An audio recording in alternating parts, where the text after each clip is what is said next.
Ancient Iran, a cradle of civilization, is renowned for Persepolis, Darius the Great's majestic capital. This architectural wonder hosted representatives from over 28 nations, where satraps presented tributes and participated in grand ceremonies.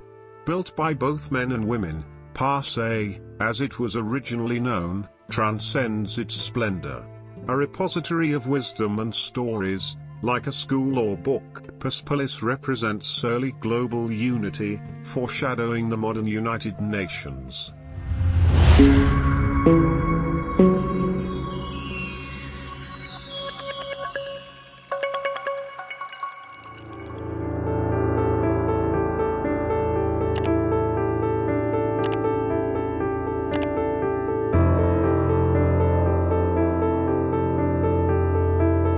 Iran, with a history spanning several thousand years, is considered one of the earliest and most significant centers of civilization in the world.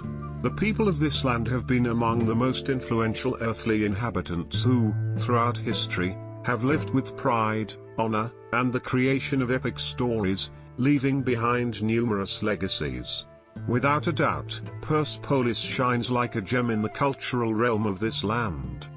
Before delving into the construction of Persepolis, it's better to mention a point. In fact, this structure is mistakenly referred to as Persepolis. The original name of this complex is Persepolis. According to researchers, hundreds of years after the invasion of Alexander the Great and later the Arabs, the memory of the Achaemenid kings faded into oblivion. Subsequently, the people passing through those areas were faced with the ruins of that region, and little attention was paid to it. Most local people passing through that area saw a prominent relief showing a king seated on a throne being carried by some soldiers. Since these individuals could not read cuneiform script and had no knowledge of the inscriptions, they thought that the person sitting on the throne was Jamshid, and that throne was the throne of Jamshid mentioned in Ferdowsi's stories. For this reason, they named this area Takter Jamshid, and over time, this name remained attached to this area. Later, when archaeologists entered the area and began their excavations, they also had expertise in cuneiform script. They realized that this area had no connection to Jamshid from Ferdowsi's stories. Instead, it referred to the region of Persepolis, which belonged to the Achaemenid dynasty. The inscriptions of Darius the Great on the southern wall of Persepolis clearly indicated that there was no pre-existing structure at this location. During the Sasanian era, Persepolis was referred to as Sad Sotun, 100 columns, and Chehel Sotun, 40 columns, and after the Arab invasion, it was called Chehel Menar, 40 columns, associating it with figures like Solomon and Jamshid. The famous French traveler, Chardin, who visited Iran several times during the Safavid era, mentioned Persepolis as Chehel Menar. The Greeks also called it Persepolis, or City of the Persians. In 1931, the first scientific excavations in Persepolis were conducted by the German archaeologist Ernst Herzfeld under the supervision of Reza Shah. It was during these excavations, after the inscriptions were deciphered by cuneiform experts, that the name of this place was officially recognized as Persepolis. The rise of the Achaemenid Empire began with Cyrus the Great. Cyrus was the ruler of a Persian tribe and ultimately succeeded in establishing a vast empire. History remembers Cyrus with great respect. Historians believe that Cyrus the Great was a figure who saved the Jews from Babylonian captivity. Additionally, Xenophon, an ancient Greek historian from the 4th century BC, believed that Cyrus the Great was a very just ruler and a noble-hearted man who should be remembered favorably in history. Cyrus also had a reputation in antiquity as a gardener. Recent excavations in the capital city of Pasargad have confirmed the existence of irrigation canals leading to extensive royal gardens, affirming this historical fact. After the death of Cyrus the Great, his son Cambyses succeeded him. When Cambyses came to power, he embarked on a military campaign towards Egypt and successfully conquered Egypt. He expanded his father's empire and territory, achieving remarkable territorial gains. However, during his later days in Egypt, he received disturbing news from Hamadan. A man named Gormata had rebelled and sought to claim the throne of the Achaemenid Empire. Upon hearing this, Cambyses appointed one of his trusted commanders, Darius, as the ruler of Egypt. He then set out with a powerful army towards Hamadan. However, he never reached Hamadan and met his demise in the middle of the journey in Shush, Susa. When Darius learned of this news, he raised an army and headed towards Hamadan. He suppressed the rebellion led by Gormata and removed Gormata. Gormata is also referred to as Bardia the impostor because he falsely claimed to be Bardia, the younger son of Cyrus. Darius the Great, after overthrowing Gormata, became the new king of the Achaemenid Empire. Since he belonged to the Achaemenid lineage and Cambyses had no offspring, Darius ascended to the throne. His reign marked the beginning of a powerful and just empire. In the rock relief at Behistun, located between Hamadan and Kermanshah, the figure of Darius the Great is depicted with the symbol of Ahura Mazda above him. Darius is portrayed holding a bow in his left hand while raising his right hand in respect to Ahura Mazda. He is clearly seen placing one of his feet on the chest of a defeated enemy, traditionally believed to be Gormata. Behind him, two figures are shown, one holding a bow and the other a spear.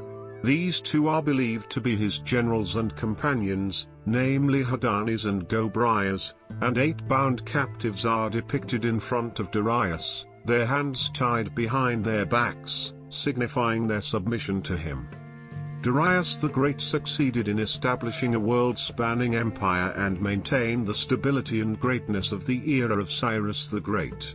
The extent of the ancient Iranian Empire under the rule of the Achaemenids, and particularly Darius the Great, stretched from the Danube River in Europe to the Aral Sea in Central Asia, and from the Indian Ocean to the regions of Ethiopia and Libya. This vast empire is often referred to as one of the 10 great empires of the world today, and it included 28 different nationalities under the rule of the King of Kings. During the Achaemenid era, there were 3 cities of significance, although they served different purposes and were not all formal capitals in the traditional sense. Hamadan, Ecbatana. Hamadan was a summer retreat for the Achaemenid rulers and is sometimes mistakenly considered a capital. It served as a place where people from various regions would come together, and grand celebrations and events were held. Susa was one of the primary capitals of the Achaemenid Empire, both as a political and administrative center. Located in the Elamite region, it played a crucial role in the governance of the empire. Babylon was another significant city, especially in the early Achaemenid period. It was not only a political and administrative center but also held great historical and cultural importance. The construction of Persepolis, also known as Parse, was ordered by Darius the Great. Darius was a skilled statesman who understood that the construction of such a monument would not be completed during his lifetime. Therefore, he directed that the construction continues after his death, transforming it into a legacy for future generations and a symbol of peace. The site chosen for Persepolis was in the mountainous region near Mount Ramat, Mountain of Mercy, which held sacred significance. It was in this area that the Achaemenids laid their deceased to rest, signifying the sanctity of the site. The construction of Persepolis involved the assembly of large stone blocks and the creation of magnificent palaces and halls. It commenced during the time of Darius the Great and was continued over several decades by his successors, such as Xerxes I and Artaxerxes I.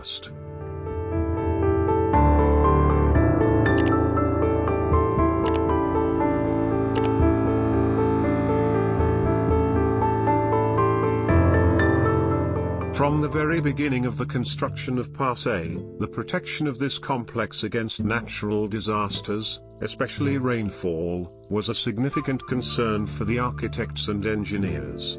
To address this, brick drains and bitumen coatings were used. One of the most exceptional architectural features of the Achaemenid builders in creating this structure was the construction of the stone well. This well, carved into the heart of the stones of Mount Ramat, stands at a height of 22 meters and has a depth of 26 meters, located in the northeast part of the Persepolis treasury.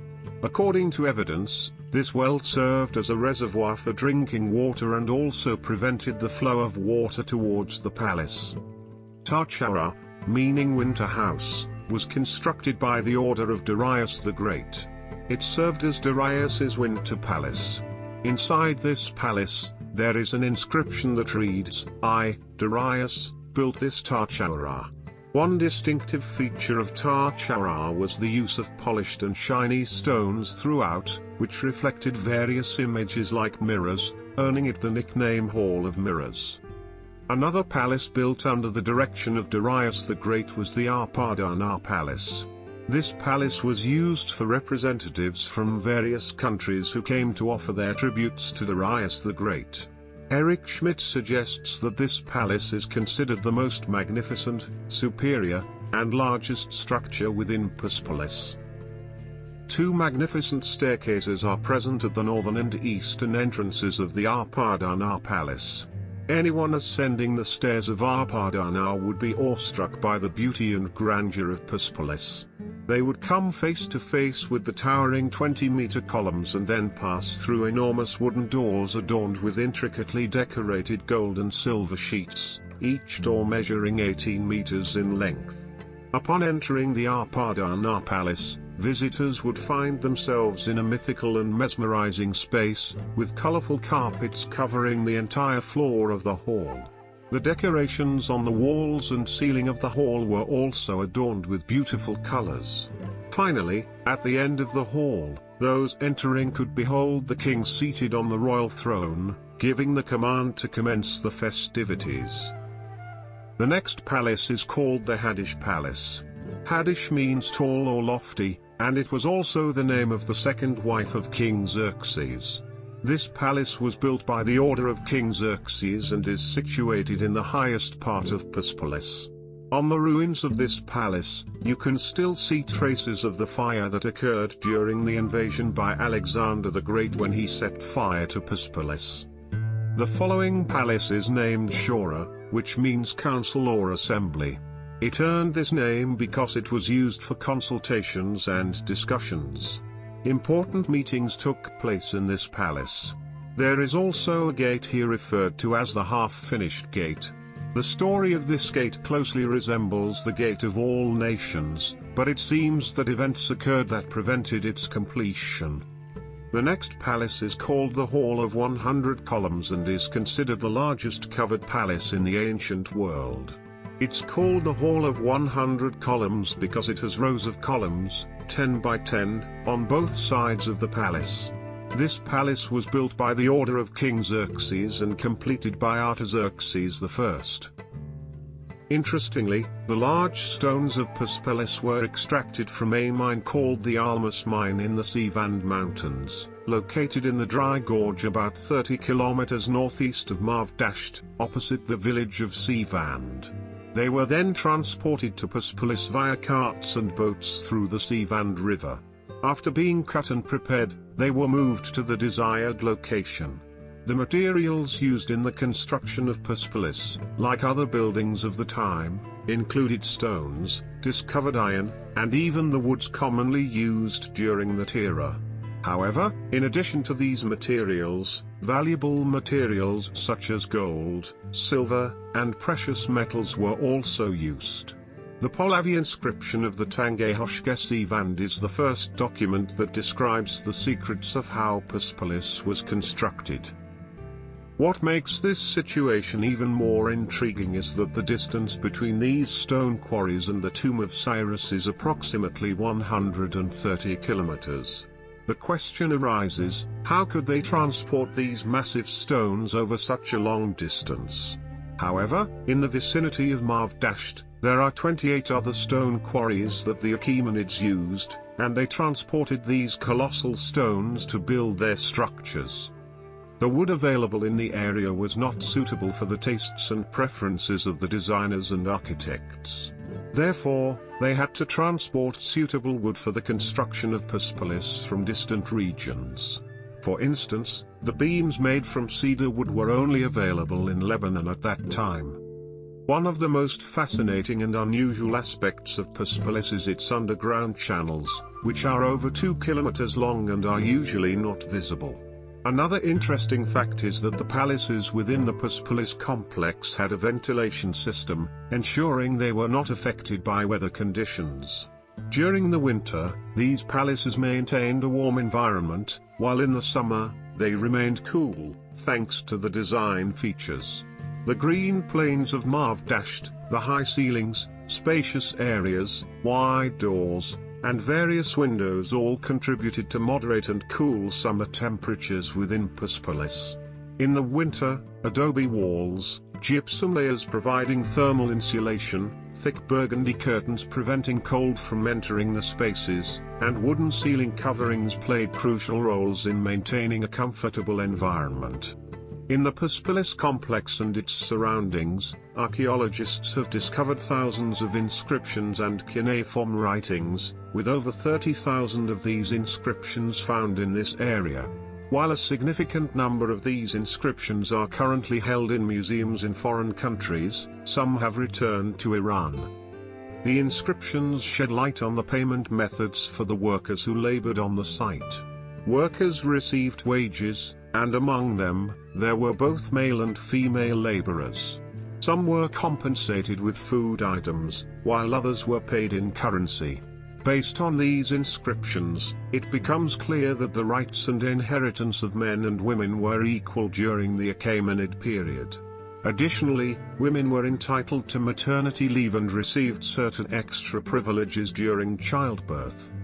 In some areas within Persepolis where architectural work was being conducted, women held managerial and supervisory roles, while male laborers worked under their direction. These women earned higher incomes than men in those roles.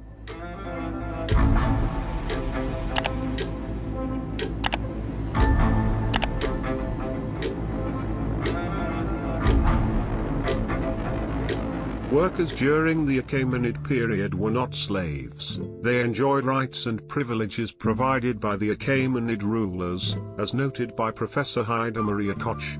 They were likely local workers given employment opportunities. According to Dr. Ali Reza Shahbazi, the founder of the Achaemenid Research Foundation, the inscriptions found in the Persepolis treasury do not mention any Greek workers, artisans, or engineers involved in the construction of Persepolis. Persepolis was host to various ceremonies and celebrations, including annual events like the Nowruz festival. During these festivities, people from the surrounding regions would enter the Persepolis complex. The symbolism and grandeur of the ceremonies and representations at Persepolis, including the passing through the gate of all nations and the presentation of offerings, reflect the majesty and power of the Persian Empire. The colossal bull statues at the entrance, often referred to as the Lama shoe, symbolize the entry into the Persian world.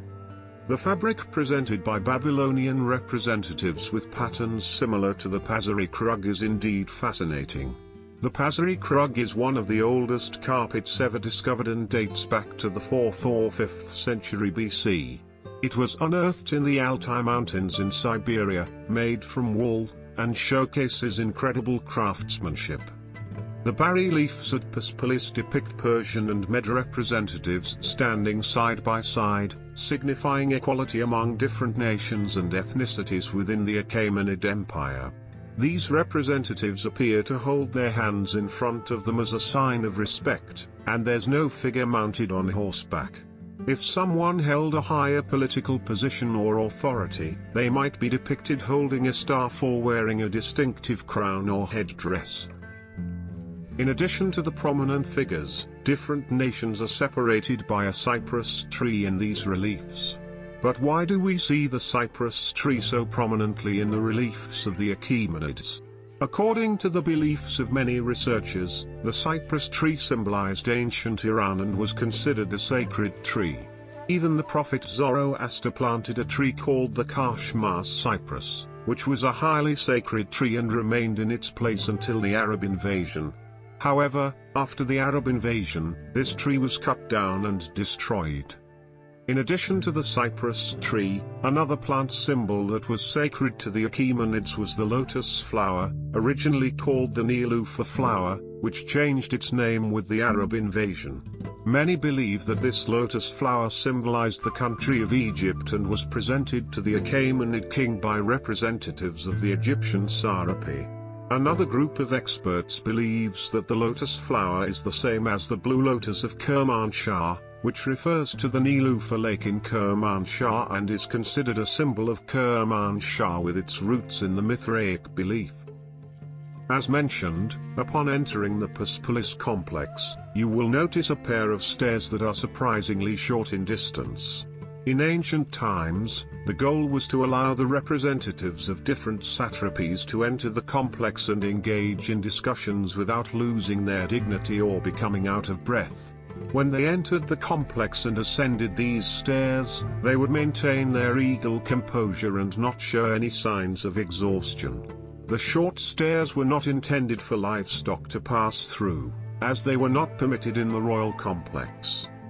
There are various theories about how Persepolis was constructed, and none of them have been definitively proven or disproven. According to the theory proposed by the renowned author Jim Hicks in her book The Persians, it is likely that a sloped surface was used for working on the lower sections of the multi-ton stone columns. Workers would have used the strength of their arms, thick ropes, wooden rollers, and 23-ton stone levers to first lift the columns from the sloped surface and then install them onto their bases. However, others believe that the theory of a sloped surface is refuted because of the short distances between the columns. Instead, it is probable that they used mechanical and wooden cranes at the time. Interestingly, during archaeological excavations in the vicinity, some ancient pulleys were discovered that support the theory of the use of ancient cranes. The construction of Persepolis spanned over 2 centuries, beginning with Darius the Great and continuing until the end of the Achaemenid period, and it was never fully completed. According to historians, Alexander the Great invaded Iran, entered the Persepolis complex, and completely razed it to the ground, looting this significant architectural structure and cultural symbol of the Persians. Some believe that Alexander the Great ordered the burning of Persepolis, but many scholars refute this claim. Ahmad Hami, the father of Iranian architecture, argues that Persepolis was never set on fire. The stones of Persepolis are made of limestone, which is chemically incompatible with combustion.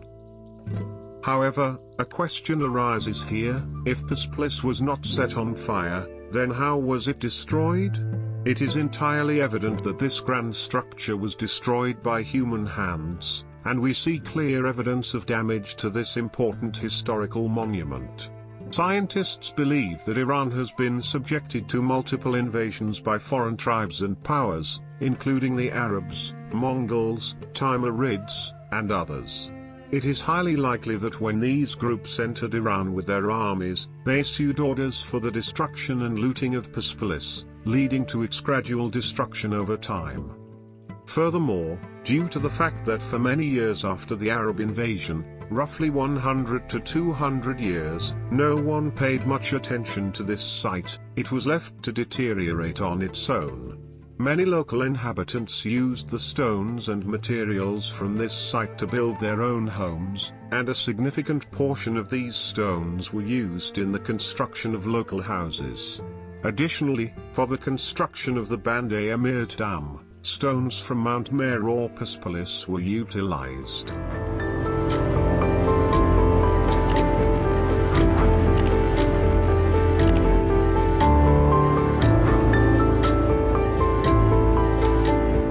Nevertheless, behind this 2,500-year-old monument, there are many hidden stories of which we are not fully aware. Every year, due to rain and snowfall, this valuable monument faces an increased risk of deterioration. This remarkable site was registered as one of Iran's UNESCO World Heritage Sites in 1979, and thousands of people from around the world visit the Fars province each year to see this historical location. In recent years, a lack of rainfall and snowfall has led to drought in the Fars region. Additionally, agriculture in the vicinity near the ancient heritage site and excessive use of groundwater resources have caused subsidence in various areas of Fars province. If agricultural practices continue and the use of underground reservoirs and aquifers persists, it is without a doubt that this subsidence will affect Persepolis as well. Persepolis is not just an architectural complex, it is a mirror reflecting the ancient knowledge, technology, art, and beliefs of the Iranians. Persepolis is a school, a book, and an ancient storyteller. It can be said that Persepolis was the world's first true United Nations.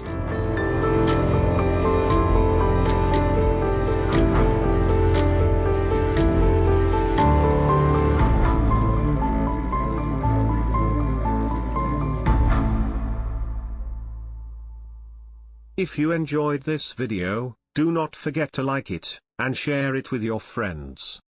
Do not hesitate to provide your view regarding this video by putting your comments below. Your comments would help us to improve our work, and also, they help us to take your views into account for the future topics that we select. Furthermore, you can subscribe to our channel to become aware of our new videos.